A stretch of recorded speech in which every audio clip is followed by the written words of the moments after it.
എല്ലാവർക്കും നമസ്കാരം. Welcome back to നിയാൻസ്. ചോറിൻ്റെ കൂടെ കഴിക്കാൻ പറ്റിയ തക്കാളിയും സവാളയും വറ്റൽമുളകും എല്ലാം കൂടി ചേർത്ത് നന്നായിട്ട് തിരുമ്മിയെടുത്ത ഒരു മുളക് തിരുമ്മിയതിൻ്റെ റെസിപ്പിയാണ് ഇന്നത്തെ വീഡിയോയിലുള്ളത്.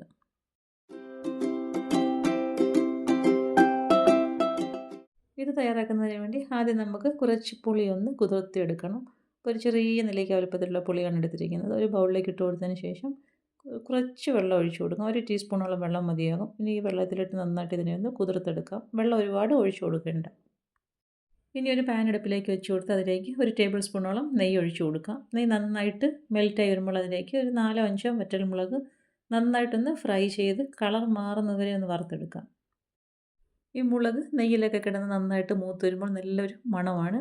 മുളകിൻ്റെ ചുവന്ന കളറൊക്കെ മാറി ഒരു ഡാർക്ക് ബ്രൗൺ കളറാകുന്നതുവരെ നെയ്യിലിട്ടൊന്ന് വറുത്തെടുക്കണം. പിന്നീട് അത് നെയ്യിൽ നിന്നും കോരി മാറ്റാം. മുളക് കോരി മാറ്റി ഒരു പാത്രത്തിലേക്ക് മാറ്റി വയ്ക്കാം. ഇനി അതേ നെയ്യിൽ തന്നെ ഒരു 4 വെളുത്തുള്ളി ചതച്ചതാണ് അത് അതിലേക്ക് ഇട്ട് കൊടുത്ത് അത് നന്നായിട്ടൊന്ന് മൂപ്പിച്ചെടുക്കാം. ഞാനിവിടെ ചേർത്ത് കൊടുത്തിരിക്കുന്നത് വലിയ 2 വെളുത്തുള്ളിയാണ്. അതാണ് 2 എണ്ണം ചേർത്ത് കൊടുത്തത്. ചെറുതാണെങ്കിൽ 4-5 എണ്ണം ചേർത്ത് കൊടുക്കാം. ഇതാ ഈ ഒരു പരുവത്തിൽ നന്നായിട്ട് ഫ്രൈ ആയി വരുമ്പോൾ അതും കോരി മാറ്റാം. ഇനി ഒരു വലിയ തക്കാളി എടുത്ത് വെച്ചിട്ടുണ്ട്. അതൊന്ന് കട്ട് ചെയ്തെടുക്കാം. കട്ട് ചെയ്തതിന് ശേഷം ആ നെയ്യിൽ തന്നെ ഇട്ട് കൊടുക്കാം. ഈ ഒരു രീതിയിൽ വട്ടത്തിൽ കട്ട് ചെയ്തെടുത്തതിന് ശേഷം അടച്ചു വയ്ക്കാം. ഒരു സൈഡ് നന്നായിട്ടൊന്ന് ഫ്രൈ ആയി വരുമ്പോൾ തിരിച്ചിട്ട് കൊടുക്കാം.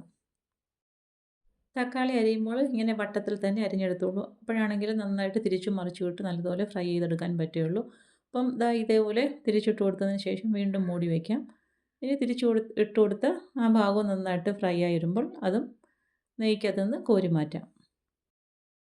തക്കാളിയൊക്കെ വളരെ പെട്ടെന്ന് തന്നെ പരുവായി കിട്ടും.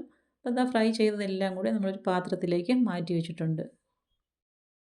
ഇനി നമുക്ക് ഈ വറ്റൽമുളക് ആദ്യം ഒരു പാത്രത്തിലേക്ക് ഇട്ട് കൊടുത്ത് കൈകൊണ്ട് നന്നായിട്ടൊന്ന് ഞെരടി പൊടിച്ചെടുക്കാം. മുളക് നന്നായി മൂത്തിരിക്കുന്നത് കൊണ്ട് തന്നെ കൈകൊണ്ട് വളരെ പെട്ടെന്ന് തന്നെ ഇതേപോലെ പൊടിച്ചെടുക്കാൻ പറ്റും. ഇനി നമുക്കിതിലേക്ക് ചേർത്ത് കൊടുക്കേണ്ടത് സവാളയാണ്. ഒരു സവാള ചെറുതായിട്ട് അരിഞ്ഞതും കൂടി ഇതിലേക്ക് ചേർത്ത് കൊടുക്കാം. സവാള ഇട്ട് കൊടുത്തതിന് ശേഷം മൂപ്പിച്ച് വെച്ചിരിക്കുന്ന വെളുത്തുള്ളിയും കൂടി ഇതിലേക്ക് ഇട്ട് കൊടുക്കാം. വെളുത്തുള്ളി ഇട്ട് കൊടുത്തതിന് ശേഷം ഈ സവാളയും മുളകും വെളുത്തുള്ളിയും എല്ലാം കൂടി നന്നായിട്ടൊന്ന് യോജിപ്പിച്ചെടുക്കാം. ഈ ഒരു രീതിയിൽ കൈകൊണ്ട് എല്ലാം കൂടി നന്നായിട്ടൊന്ന് മിക്സ് ചെയ്ത് കൊടുക്കാം. ഇനി ഇതിലേക്ക് ചേർത്ത് കൊടുക്കേണ്ടത് തക്കാളിയാണ്. അപ്പം നേരത്തെ നമ്മൾ നെയ്യിൽ ഫ്രൈ ചെയ്ത് വെച്ചിരിക്കുന്ന തക്കാളിയും ഇതിലേക്ക് ചേർത്ത് കൊടുക്കാം. ഇപ്പോൾ പുളി നന്നായിട്ട് കുതിർന്ന് കിട്ടിയിട്ടുണ്ട്. അപ്പോൾ ഇതേപോലെ നന്നായിട്ട് അതിനെ ഒന്ന് ഞെക്കി പിഴിഞ്ഞിട്ട് അതിൻ്റെ ജ്യൂസ് മാത്രം എടുക്കാം. പുളി കുതിർക്കാൻ വെച്ചിരുന്നപ്പോൾ നമ്മൾ വളരെ കുറച്ച് വെള്ളം മാത്രമല്ലേ ചേർത്ത് കൊടുത്തിട്ടുള്ളൂ. വെള്ളം ഒരുപാടായാൽ നമ്മൾ ഈ തിരുമ്മിയതിലേക്ക് ഒഴിക്കുമ്പോൾ അതിലേക്ക് വെള്ളം കൂടി പോകും. അതുകൊണ്ടാണ് വളരെ കുറച്ച് വെള്ളം മാത്രം മതി എന്ന് പറഞ്ഞത്. അപ്പോൾ പുളി ഇതിലേക്ക് ഇട്ട് കൊടുത്തിട്ടുണ്ട്. ഇനി ആവശ്യത്തിനുള്ള ഉപ്പും കൂടി ചേർത്ത് കൊടുക്കാം.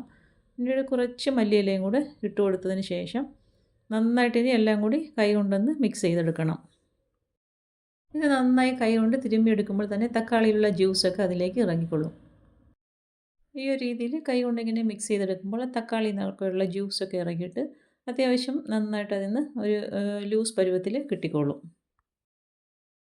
ഈ ഒരു രീതിയിൽ നമ്മൾ കൈ കൊണ്ട് തിരുമ്മി യോജിപ്പിച്ചെടുക്കുമ്പോഴാണ് ഇതിൻ്റെ ടേസ്റ്റ് കിട്ടുന്നത്. നന്നായിട്ട് ഇതിനെ തിരുമ്മി യോജിപ്പിച്ചെടുക്കണം. ഇനി നമുക്കിതിലേക്ക് നമ്മൾ പാനിൽ നെയ്യ് ഒഴിച്ചതിൻ്റെ ബാലൻസ് ഉണ്ടല്ലോ അതും കൂടി ഇതിലേക്ക് അങ്ങ് ചേർത്ത് കൊടുക്കാം. വീണ്ടും നന്നായിട്ടൊന്നുകൂടി ഒന്ന് മിക്സ് ചെയ്ത് കൊടുക്കണം. ഇനി ഇതേപോലെ സ്പൂൺ വെച്ച് നന്നായിട്ടൊന്ന് മിക്സ് ചെയ്ത് കൊടുത്തതിന് ശേഷം നമുക്കിനി വിളമ്പാനുള്ള പാത്രത്തിലേക്ക് മാറ്റി കൊടുക്കാം. ഇതെല്ലാം കൂടി നെയ്ക്കകത്തൊക്കെ വഴറ്റിയെടുക്കുന്നത് കൊണ്ട് തന്നെ ഒരു പ്രത്യേക ടേസ്റ്റാണ്. ഇതുപോലെ ഇനി നമുക്ക് വിളമ്പുന്ന പാത്രത്തിലേക്ക് മാറ്റി കൊടുക്കാം. ചൂട് ചോറിൻ്റെ കൂടെയൊക്കെ സൈഡിൽ വെച്ച് കഴിക്കാൻ പറ്റിയ ഒരു അടിപൊളി എന്ന് വെച്ചാൽ നല്ല സൂപ്പർ ടേസ്റ്റാണ്. ഈ ഒരു രീതിയിൽ ഇതൊന്ന് തയ്യാറാക്കി നോക്കൂ. ചോറിൻ്റെ കൂടെ മാത്രമല്ല നമുക്ക് പുഴുങ്ങുന്നതിൻ്റെയൊക്കെ കൂടെ എല്ലാം കഴിക്കാൻ നല്ലതാണ്. അപ്പോൾ തീർച്ചയായിട്ടും ഈ ഒരു ഐറ്റം ഒന്ന് ട്രൈ ചെയ്ത് നോക്കൂ. അപ്പോൾ ഇന്നത്തെ വീഡിയോ ഇത്രയേ ഉള്ളൂ. ഇഷ്ടമായാൽ ലൈക്ക് ചെയ്ത് സബ്സ്ക്രൈബ് ചെയ്ത് സപ്പോർട്ട് ചെയ്തേക്കൂ. വീണ്ടും അടുത്ത വീഡിയോയിൽ കാണുന്നത് വരെ ബൈ ഫ്രം നിയാൻസ്. Thanks for watching.